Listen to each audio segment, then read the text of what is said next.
Something extraordinary happened in the silver market that most people will never hear about. And what happened next should concern every investor who holds precious metals, every trader who believes markets are free, and every person who thinks they understand how price discovery actually works in our modern financial system. Silver reached $91 per ounce. Then the market froze, not because of natural supply and demand, not because buyers and sellers agreed to pause, but because an exchange intervened and changed the rules in the middle of the game. I'm going to walk you through exactly what happened, why it matters far beyond the silver market, and what you need to understand to protect yourself in an environment where the rules can change without warning. This isn't about predicting the next price move.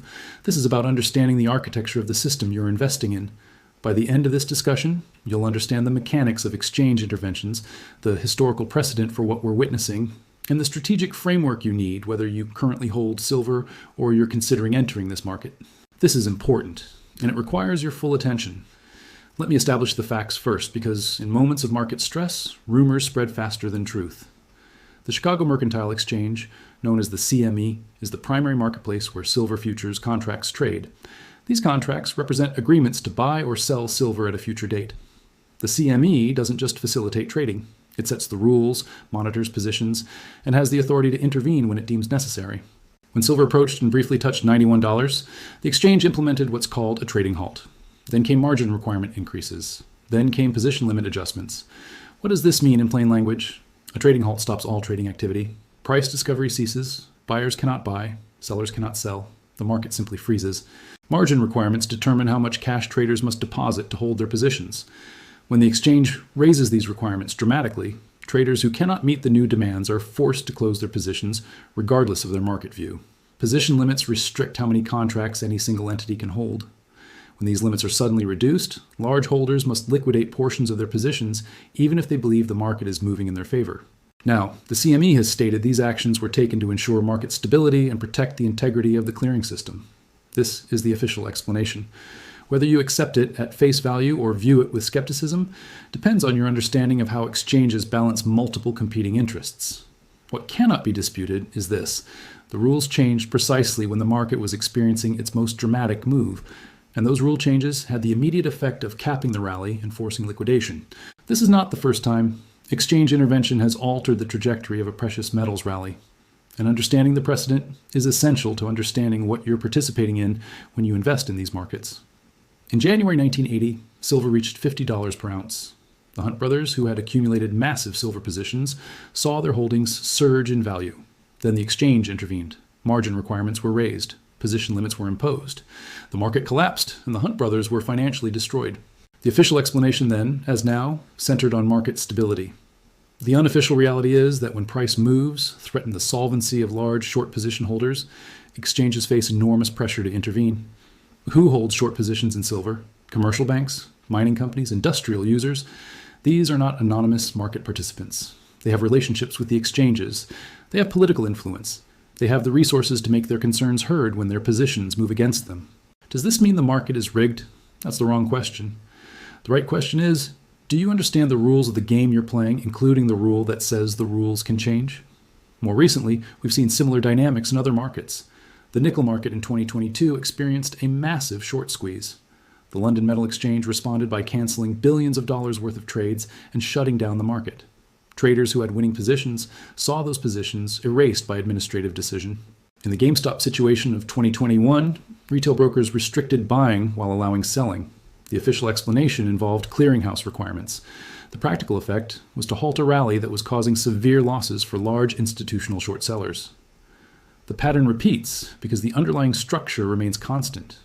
Exchanges operate under conflicting mandates, facilitate free price discovery, and prevent systemic instability. When these mandates conflict, intervention becomes the solution. When you buy a silver futures contract, you're not buying physical silver. You're entering into a leveraged bet on the price direction. This leverage is what allows relatively small amounts of capital to control large notional positions. It's also what creates systemic risk. The futures market is vastly larger than the physical market. Daily trading volume in silver futures represents far more silver than actually exists in available inventory. This is by design. It provides liquidity. But it also creates a mathematical reality. Not everyone holding a long futures contract can take physical delivery. The system depends on most contracts being settled in cash rather than physical metal. It depends on a relatively stable price relationship between the paper market and the physical market. and it depends on sufficient margin to cover potential losses in leveraged positions. When price moves become too large too quickly, this entire structure comes under stress. Clearinghouses, which guarantee all trades, face potential shortfalls if participants cannot meet margin calls. Exchanges face the possibility of defaults that could cascade through the system. This is when intervention becomes not just possible, but probable. Now, here's what most commentary misses. The intervention isn't necessarily about suppressing a price permanently. It's about controlling the speed and magnitude of price changes to prevent system breakdown. But the practical effect is the same. Your position can be closed by forces beyond your control, regardless of whether your market analysis was correct. Understanding this changes how you should think about position sizing, leverage, and time horizon when participating in these markets. The silver intervention reveals three fundamental realities about modern financial markets that most participants prefer not to acknowledge. First, price discovery is conditional, not absolute. Markets are free to discover prices until that discovery threatens system stability, at which point administrative controls supersede market forces. You can debate whether this is necessary or corrupt, but you cannot deny that it happens. Second, leverage is a privilege that can be revoked. Every futures trader, every options trader, every participant using borrowed money to amplify their position is operating with permission that can be withdrawn. When exchanges raise margin requirements, they're not just making the game more expensive, they're forcibly deleveraging positions. Third, physical ownership provides protections that paper positions do not. If you hold physical silver in your possession, no exchange can close your position, no clearinghouse can issue a margin call. Your ownership is not dependent on the continuous functioning of a derivatives market. This distinction becomes critical during periods of market stress. Does this mean futures markets serve no purpose? Not at all. They provide price discovery, liquidity, and hedging capabilities that benefit the entire ecosystem. But they are tools with specific characteristics and vulnerabilities. Using them requires understanding not just market fundamentals, but market structure. Many investors enter precious metals markets believing they're taking a position against fiat currency debasement or government policy. What they're actually doing is entering into contractual relationships with exchanges and clearinghouses that retain ultimate control over position limits, margin requirements, and trading permissions. This isn't a conspiracy, it's the architecture. And ignorance of architecture doesn't protect you from its consequences. Now, let's address why silver was moving to $91 in the first place, because the intervention is only half the story. Silver doesn't move in isolation. It responds to monetary policy, currency debasement, industrial demand, investment flows, and most importantly, the relationship between paper claims and physical availability. We are living through a period of unprecedented monetary expansion. Central banks have created trillions in new currency units. Government debt has reached levels that cannot be serviced through taxation alone. The mathematics of sovereign balance sheets point toward ongoing currency devaluation as the only politically feasible solution. In this environment, hard assets with intrinsic value attract capital-seeking preservation. Gold and silver have served this function for thousands of years. The current generation may believe it has transcended these ancient relationships through modern financial engineering, but physical reality has not changed. Industrial demand for silver has increased due to solar panel production, electronics manufacturing, and other technological applications. Meanwhile, above-ground silver inventories have declined. The divergence between paper market trading volume and available physical supply has widened. When investment demand surges in this context, the paper market can experience violent price moves that don't reflect gradual supply-demand adjustment. They reflect sudden recognition that paper claims vastly exceed physical availability.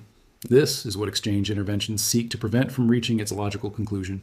But here's what you must understand. Intervention can delay price adjustment. It cannot eliminate the underlying imbalance. Exchanges can halt trading and raise margin requirements, but they cannot create physical silver. They cannot eliminate currency debasement. They cannot resolve the fundamental tensions driving investment demand. The intervention tells you the system is under stress. It does not tell you the stress has been resolved. First, assess your holding structure. Physical metal in your possession cannot be frozen or liquidated by exchange action. It carries storage costs and lacks the liquidity of paper positions, but it provides security that derivatives cannot match. If your thesis involves potential system stress or disruption, physical holdings should form your core position. Second, understand the vulnerability of leveraged positions. If you hold futures contracts or options, you are exposed not just to price risk, but to structural risk. Exchanges can and will change margin requirements, position limits, and trading rules. Size these positions accordingly. Never commit capital to leveraged precious metals positions that you cannot afford to have closed at unfavorable prices due to forced liquidation. Third, consider the time horizon of your thesis. If you believe silver will appreciate over years or decades due to monetary debasement and supply-demand fundamentals, short-term exchange interventions are noise.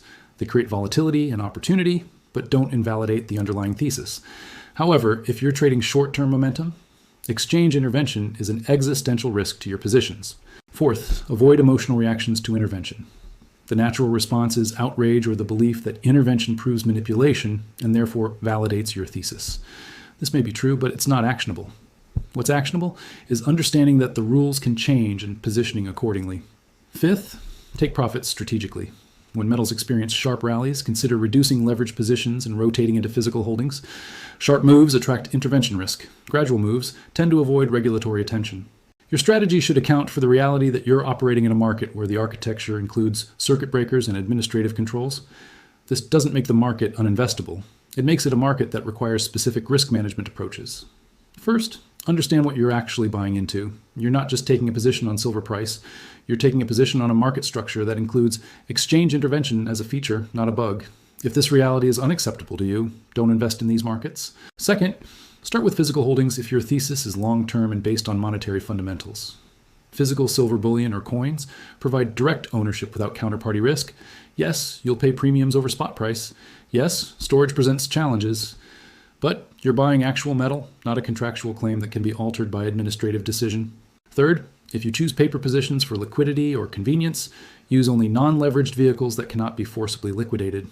Exchange-traded funds backed by physical metal, while not perfect, provide easier access than futures contracts and don't carry margin call risk. Understand the specific structure of any ETF you're considering, including whether it actually holds physical metal or just derivatives. Fourth, size your position relative to your entire portfolio in a way that allows you to withstand violent volatility. Silver can move 20 or 30% in days. It can be halted when those moves accelerate. If you're going to panic and sell during these moves, you shouldn't be in the position in the first place.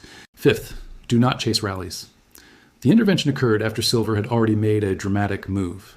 Entering after such moves, especially in leveraged products, exposes you to maximum intervention risk and minimum upside. If you believe in the long-term thesis, enter gradually during periods of low volatility when regulatory attention is minimal. The time to accumulate hard assets is before the crisis becomes obvious, not after prices have already surged. If you're only now becoming interested in silver because of the rally to $91, you're late. That doesn't mean there isn't opportunity ahead, but it means your entry should be methodical, not impulsive. Let me be direct about the behavioral errors that destroy capital in situations like this. Do not over-leverage. The ability to control large positions with small capital is seductive. It's also the mechanism that ensures you'll be wiped out when exchanges raise margin requirements or halt trading at critical moments. Leverage amplifies gains and losses, but more importantly, it places your positions at the mercy of administrative decisions. Do not assume markets are fair. They're not rigged in the sense of predetermined outcomes, but they absolutely have structural features that favor certain participants. Large institutions have information advantages, relationship advantages, and the ability to influence rulemaking in ways individual investors do not. Operate with this reality in mind. Do not trade emotionally. When intervention occurs, the natural response is anger or the desire to double down to fight the system. This is how you lose everything. The market doesn't care about justice. It cares about who holds positions when the music stops. Do not ignore your own risk tolerance. If watching your silver position drop 30% in a day will cause you to panic sell, you're in too large a position regardless of your intellectual conviction about the long-term thesis. Size positions to your actual emotional capacity, not your theoretical belief. Do not assume past performance predicts future results.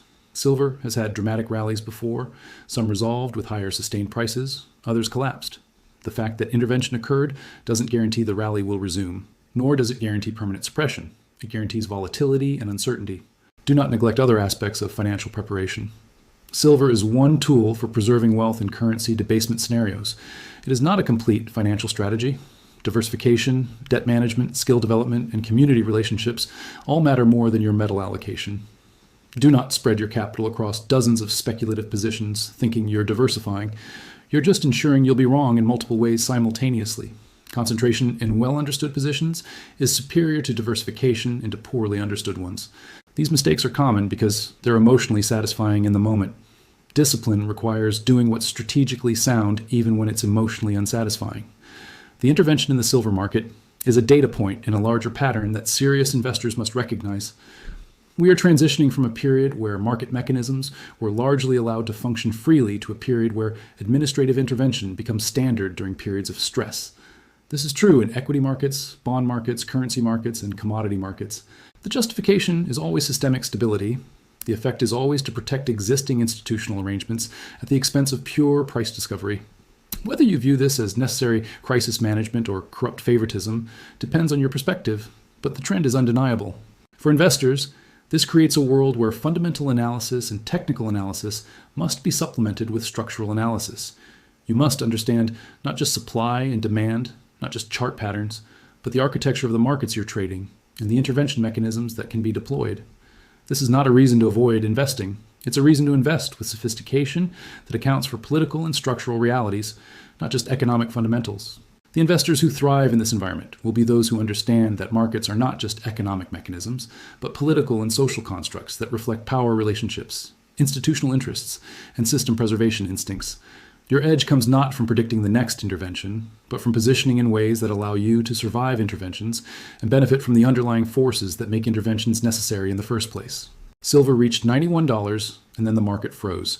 This event is not an aberration. It's a preview of how markets will function. When price moves, threaten system stability. You cannot control exchange policies. You cannot control central bank decisions. You cannot control the timing or magnitude of interventions in markets you participate in. What you can control is your position sizing, your leverage, your time horizon, your emotional discipline, and your understanding of the game you're playing.